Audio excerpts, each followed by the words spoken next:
My name's Lisa Boden. I'm here as one of the co-directors of EPIC for the next EPIC, and I'm very excited to be able to introduce you to this final session of what is our first conference back after a very grueling 2 years of a pandemic.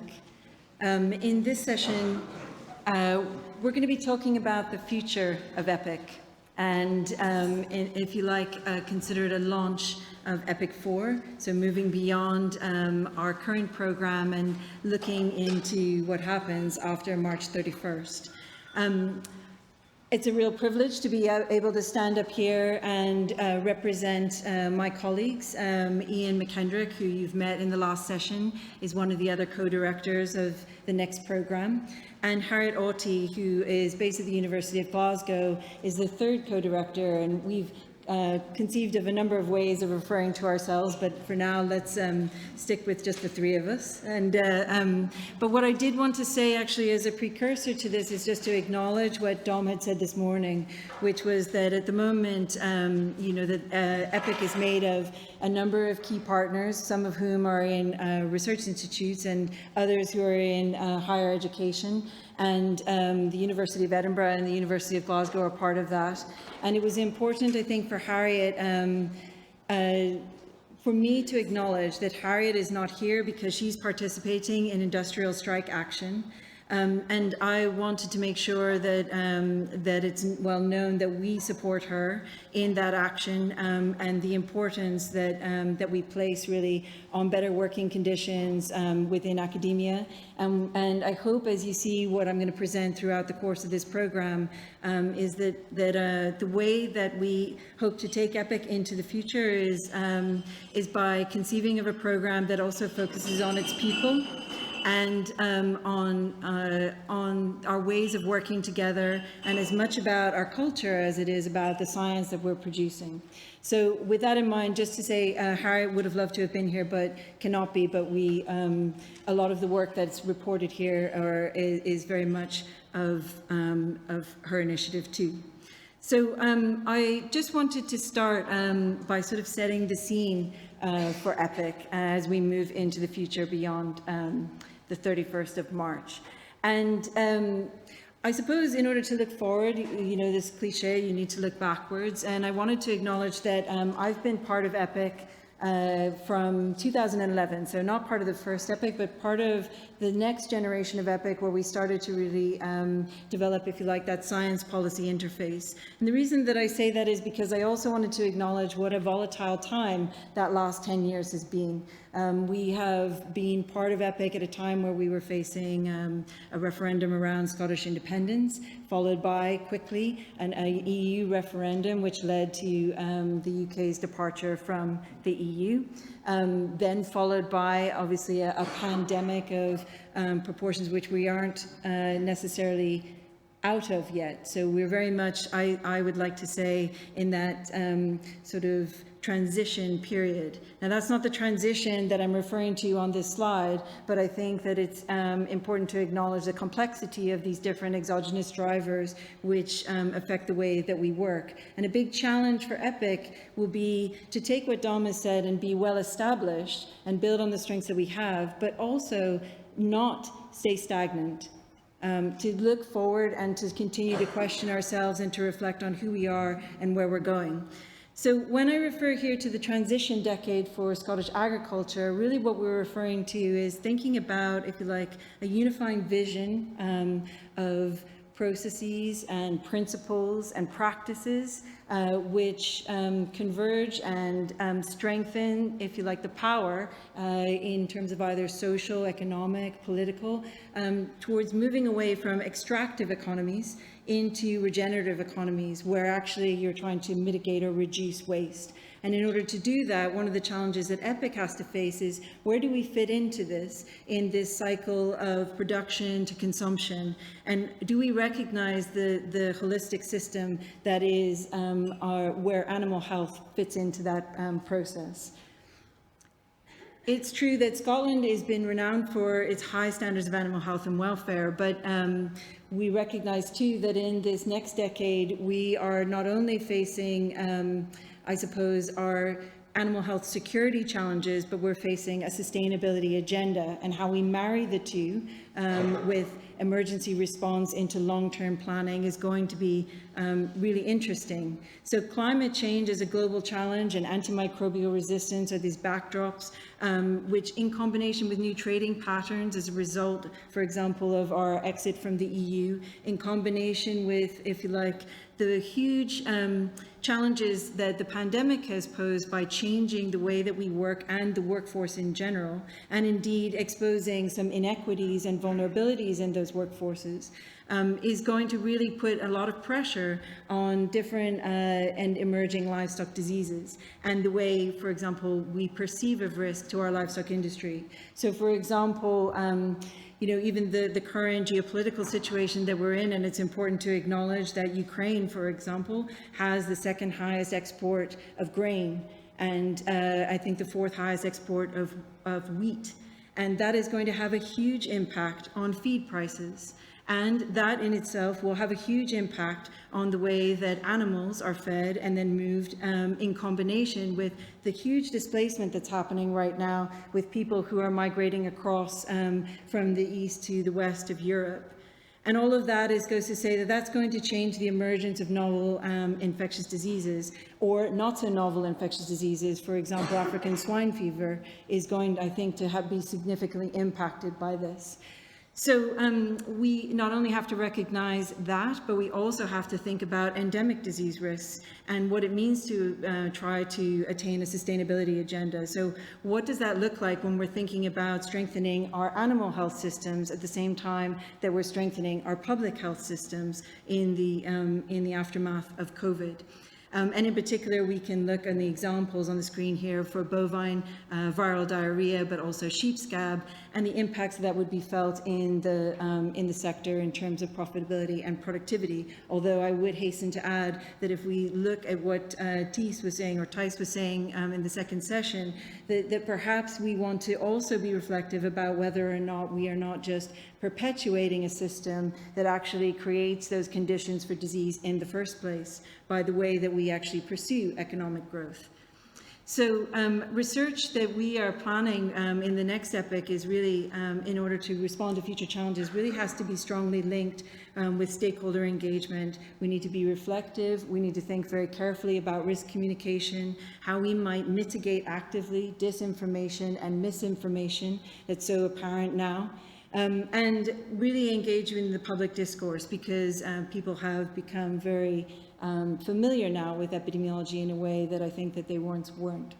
And all of that it goes to say that we should be thinking really about how we support not only the livestock sector, but also where this fits into the wider rural economy. We mentioned COVID, and that was a really lovely presentation in the second session today, and I wanted also to highlight the importance of learning this, these lessons learned, if you like, from the COVID outbreak, and how animal health sector actually has a lot of lessons to sort of reflect back. And I was quite surprised. All of us, I think, were working pretty nonstop. It was, I think I said multiple times that living through that at the beginning was like having some sort of existential crisis on a near daily basis, watching how it unfolded. But what was surprising to me was that for all the rhetoric about One Health, there was from the face of it, I should say, as an academic sitting in this sort of boundary organization, it seemed as though the thinking was rather linear. And it seemed as though that there wasn't a lot of multi-sectoral engagement until we started to talk about how it was going to impact on the economy. But at the very beginning, it was treated in a way that was quite surprising to me, given that in Scotland, for example, we have these centres of expertise models that have been delivering evidence to policy, and in particular, delivering evidence to better prepare for outbreaks in advance. And we've been doing this for a very long time. So to me, quite an unusual and an important time for reflection on why that didn't happen. But what it did do, as Ian ably pointed out, is that our our participation, for example, in the Scottish COVID Response Consortium really highlighted again the importance of these long-term investments in outbreak preparedness and outbreak science policy. And in particular, where that really came to the fore, I think Ian also said, was where it calls in for new methodological innovations and having that space and the creativity to be able to think in a way that I guess that compressed time period really puts you under pressure to do. So EPIC, as you know, we've heard this morning already, we have a very long and well-established reputation in agriculture and veterinary and environmental research. And we have very strong relationships with our funders, with the Animal Health and Welfare Division, and with RESAS, as well as with industry through a number of different livestock experts. It's supported, as I mentioned, there's 6 of our partners. We are in part of the Safari Collective, and then we have these 2 universities that are responsible for both of the veterinary schools within Scotland, and there'll be a 3rd veterinary school with SRUC in the very near future. So what I'm trying to establish here, which Dom has already ably done, is that we have this access to expertise. It's multidisciplinary expertise through the social sciences, epidemiology, mathematics, statistics, policy, law, the humanities, which are so important, which we can bring together in this, if you like, multi-organizational and multi-sectoral approach to providing evidence. And in particular, again, Dom mentioned the links that we have also out with those professional networks to other agencies, as well as other scientists who we can call on and draw on and learn from as we try to move EPIC into the next generation. The purpose of EPIC, as always, is to conduct and synthesize research and integrate that with knowledge and expertise. And in particular, I'd like to probably spend some time in this presentation highlighting the importance of stakeholder and local knowledge as part of that expertise. It's not sort of relegated to these sort of upper echelons, if you like, of academia, and we're not privileging that type of knowledge over others. But the purpose, the main vision here is to help Scottish Government respond, if you like, to animal disease outbreaks in Scotland. And traditionally that's been around notifiable transboundary diseases. But I mentioned before that of course endemic diseases and endemic disease exemplars are critical to our long-term preparedness strategy. And policy and decision making, we recognize, is a big challenge here, because delivering that type of evidence in a naive way, one might think that if you just give people more knowledge, they'll behave differently. And that we know is not the case. Not to mention that policy is already rather established. We need to think about what those policy structures and mechanisms are and understand that actually there are other drivers that influence the way decision making occurs. It's not all scientific, and we need to be agile enough and reflective enough to be able to go with that. So recognizing the political will is part of this, governance structures, then the strength of those governance structures and institutions, public opinion, and other types of exogenous events.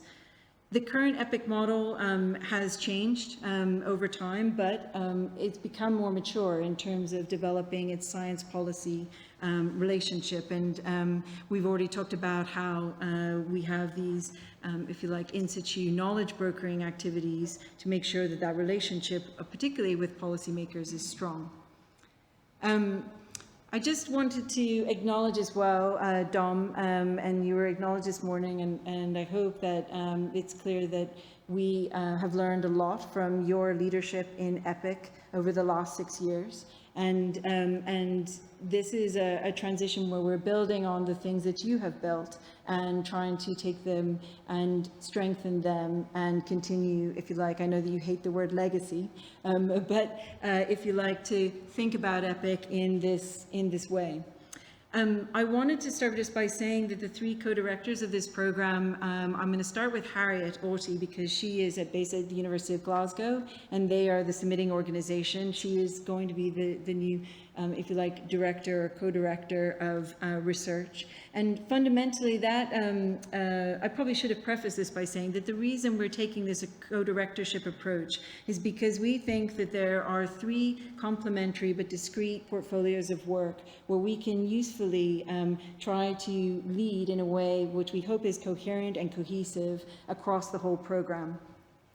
So Harriet will be responsible for as Director of Research, and she will be looking at, for example, the work that we do in the long-term research building, capacity building work. She's going to be supported by a strategic leadership committee, which will be embedded the scientific leads who you'll meet in the panel section next, or some of them, as well as a series of future leaders. And I will probably come back to that.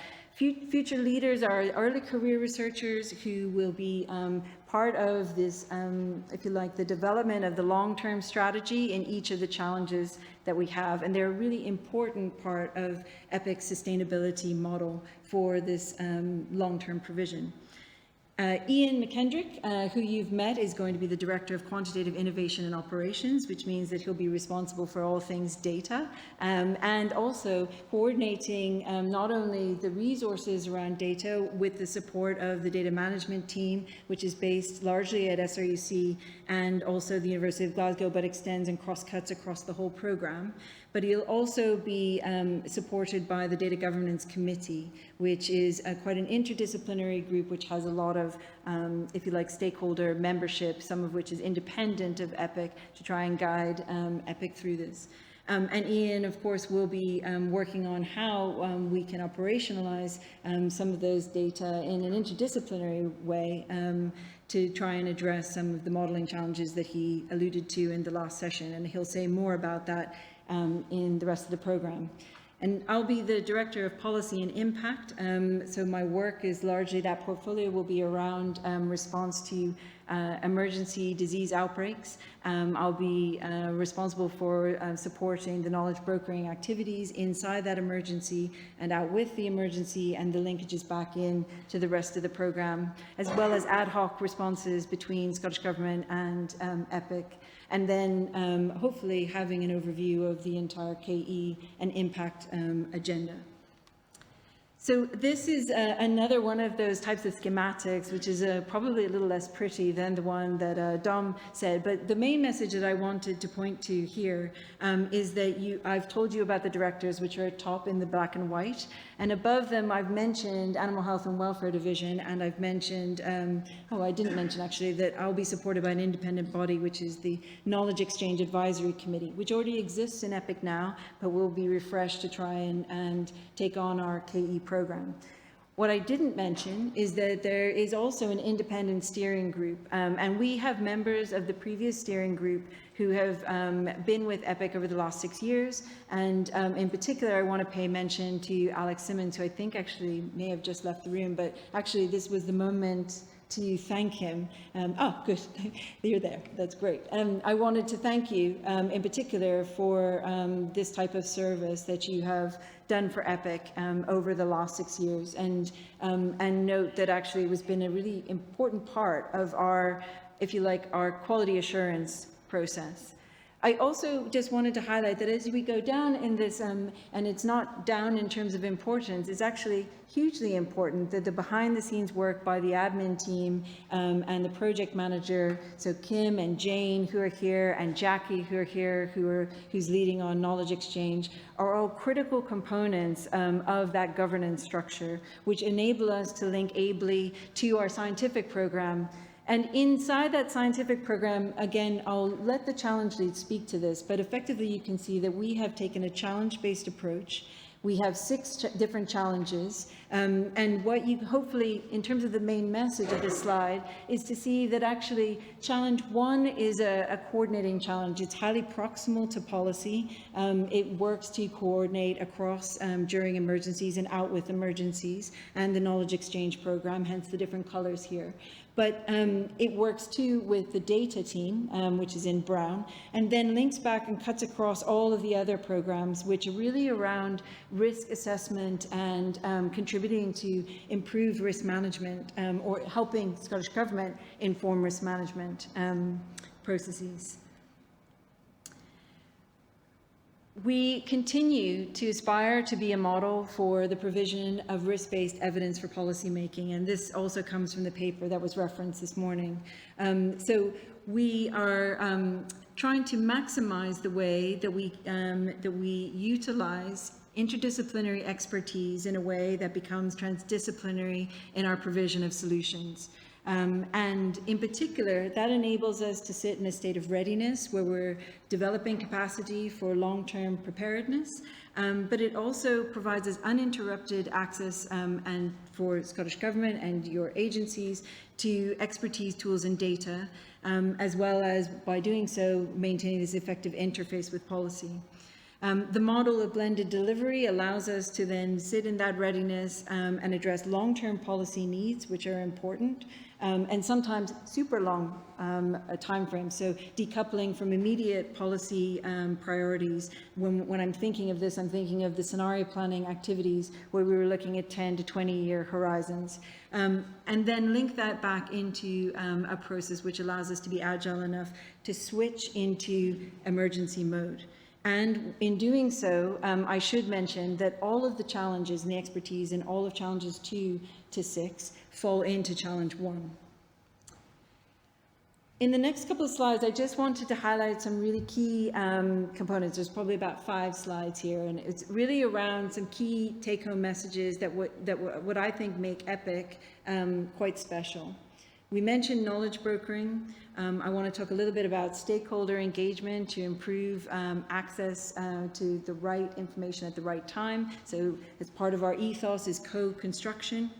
I want to talk a little bit about the development of control strategies which are appropriate, if you like, place-based and relevant to the populations who are using them, and then best practices. And then we'll go back, I think, and highlight again some of the lessons learned that Ian alluded to before. So the first slide here, we talked about knowledge brokering. And I think this, I remember in 2011 when we started this, it was a bit, I think the emphasis really wasn't on this. The emphasis was on this as an intermediary in order for others to do the, if you like, forgive me, the sexier work, you know, the modeling work that actually is, you know, the hardcore science. But actually, this particular initiative has been hugely effective. It is really important to think about how we communicate. Now, this slide is from a paper that I did for a completely different purpose, but it just highlights the relationship, if you like, between the practitioners, decision makers, and academics and researchers. And at the heart of that is what we are, our collective state. Where we're seeking, creating, and mobilizing new knowledge. And we're mobilizing that knowledge across not just our disciplinary boundaries, but we're mobilizing it across institutional boundaries or partner organizations, and we're mobilizing it across from academia into government or into industry. What's interesting to look at here, the overlapping spaces, right? So where, for example, we are engaging with practitioners, we are bridging and learning activities through incorporation of local knowledge that's important and resources to promote positive behavioral change. Where there's interaction between decision makers and practitioners, not the remit necessarily of EPIC, but important for EPIC to be aware of, there's building and coordinating activities to ensure that emergency and transition responses and delivery, for example, of life-saving, animal life-saving in this instance, and sustaining activities happen. And then the last, which is the important part for EPIC on the left-hand side, these linking activities and recombining expertise to answer the right question at the right time in order to evidence and inform policy agendas. And that's what brings me to what I said about engaging with stakeholders. This is part of our ethos, if you like. This is where we believe that we embed stakeholders as part of the research question from the outset. And by doing so, that enables us to build, if you like, not just trusted relationships, but meaningful ones in which they're part of the question, which enables us to follow through with a pathway to impact. That's important, of course, from us as researchers to make sure that what we're doing is appropriate, that what we're doing is affordable, and I'll speak to that on the next slide. But it also is really important for policy and industry stakeholders because they hopefully get to benefit from science that is relevant to the questions that they're asking. In other words, we know that we could answer questions they're not asking, and sometimes we want to do that, but sometimes it's really important to listen actively to what is needed, and that is the state of readiness that we are in. All of that is an important prerequisite to strategies that work on the ground. So they have to be realistic and implementable. If we're talking in our sort of, in economic terms, that's often put as cost effective, although again, I think that's for us to question whether that is the right approach. Strong communication, effective knowledge exchange, and interfaces between researchers and industry stakeholders and experts happen in EPIC, and they have happened through SRUC previously and will continue to do so with a number of livestock industry experts. We have ground truth epidemiological models and socioeconomic approaches to assess disease control options, and of course through the work that we've done, endemic diseases and data-rich exemplars, which allows us then to think about novel and combined approaches. I won't spend too much on this, but just I think Dom has ably said this morning that in our reflective moments, we have an opportunity to do lessons learned, and the key lesson learned here is EPIC's part in the 5 Nations Veterinary Risk Assessment Group. And the reason that's been important in the last outbreak is because it helps us set up for best practice in veterinary risk assessment, but it also created a forum for us to go to have discussions, to peer review, and to actually try and improve and help at least EPIC having a small part in that to deliver work that I hope is important for policy. And then I won't go too much into detail here because I know that I'm a bit short on time, but the lessons learned here I think are critical, highlighted by Ian, around incentivizing methodological development, developing research software engineering skill sets, improving our clarity around purpose and route to delivery, de-risking modeling work in terms of data access, and importantly, the last point, which is about developing these data pipelines, analytical and reporting pipelines, and then integrating them to improve our provenance of modeling for evidence for policy. It's not all about the science, and there was a question this morning around equality, diversity, and inclusivity. I can point to you for the whys and the hows, and that is all about increasing diversity and representativeness. But I think the key thing here is that we're very cognizant of what our culture is, what our culture could be, and our ways of working. And we recognize that we need to reflect on what equality, diversity, and inclusivity mean for an organization that is a collection, if you like, and a consortium that bring together different values that are institutional in nature and difficult to transform and change. Why do we want to do that? Because just changing, if you like, representation at a high level doesn't actually necessarily do anything but diversify a system that might already be broken. And so systematic and deep structural change doesn't happen without actually thinking about that. And we are engaged at the moment in a very intentional process of thinking around that discussion. In the process of developing our strategy over a long period of time, we have taken a challenge-based approach. I'm pointing it out here because as a bit of a precursor to hearing about the 6 challenges, because I wanted to highlight the difference between taking, for example, this approach to perhaps other ways where you might go from the expertise and the tools to solve the problem. In this way, we articulate the problem first, we understand the interconnectedness of it, we understand the deep drivers behind it, as in the interconnected causes, and we look to the long-term impacts that go beyond the immediate. So I think Thijs was also talking about how traditionally in research, sometimes you look at these sort of short-term outcomes or impacts, but this forces you to really think about long-term effects. And this is, by the way, this is just a schematic. Please don't take it too literally. It's just an exemplar of how we might do that. So the problem is a multi-person problem to try to address. You're looking at the problem in blue. In this case, maybe it's inappropriate farmer behavior, which might change their attitude towards biosecurity and disease detection. In order to do this piece of work, you have to think about the causes in green that go from information available and regulatory barriers and some anthropocentric drivers, which could be very high upstream, and then start to move that up towards the problem to then understand the long-term impacts. And in this case, the long-term impacts are really important.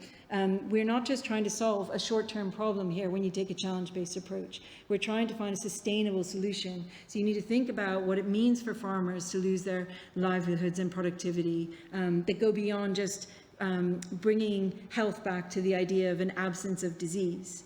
We're thinking about health in the widest terms possible here, about well-being that cut across the economy, the social, the political, and the technological. And in yellow, I just want to point out that these are the critical control points in the problem tree where you might try to actually intervene and where EPIC's program of work really comes to the fore. This process allows you to identify the stakeholders who are critical here, how they may interact with each other, and who may inhibit and who may enhance those particular outcomes, and who need to be involved in the problem setting.